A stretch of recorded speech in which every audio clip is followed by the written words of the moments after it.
PVC প্রিন্টের জন্য main ট্যাবে যে কাজটা করতে হবে প্রথমত কন্ট্রোল আই বা ইনপুট পিকচার, এই control I input picture input করতে হবে। এরপরে পিভিসি যেটাই প্রিন্টের জন্য দরকার সেটাকে নিয়ে আসতে হবে।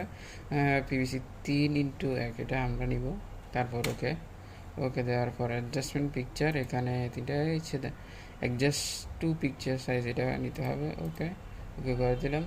তারপর সাইজটা ঠিক আছে কিনা দেখতে হবে, যেহেতু 3 × 36 আর 1 ফিটের জন্য 12 ইঞ্চি। ওকে, তারপর হচ্ছে যেতে হবে ফাইলে গিয়ে করতে হবে, ফাইল না, এখানে এটাতে যেতে হবে, প্রপার্টিসে যেতে হবে, কন্ট্রোল পি অথবা ম্যানুয়ালি এটা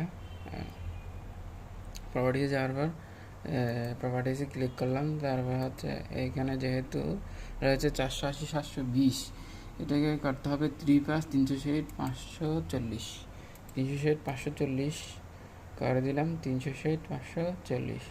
ওকে, দেওয়ার পর দেখেন লাইটনেস এখানে অ্যাডজাস্ট হয়ে গেছে।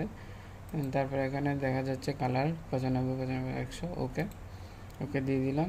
তারপর টু সেট আপ পেপার। ওকে, তারপর প্রিন্ট ফাইল, তারপর নাম লিখলাম সাপোজ 1 2 3 এরকম লিখে যে কোনো একটা জায়গায় আমি ডেস্কটপে অ্যাড করতেছি। ওকে, সেভ দিয়ে দিলাম।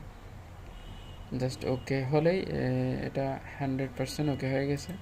তারপর এটা হচ্ছে প্রিন্ট ম্যানেজার এখানে দেখা আছে প্রিন্ট ম্যানেজার। এই প্রিন্ট ম্যানেজারে গিয়ে আই বাটনটা অথবা কন্ট্রোল চেপে ধরলে এটা যায় 1 2 3 আমরা যে ফাইলটা সেভ দিয়েছিলাম ওইটা, আর এটা ওপেন করে দিলেই ফাইলটা চলে আসবে। ডবল ক্লিক করলেও আসতে পারে এই জিনিসটা।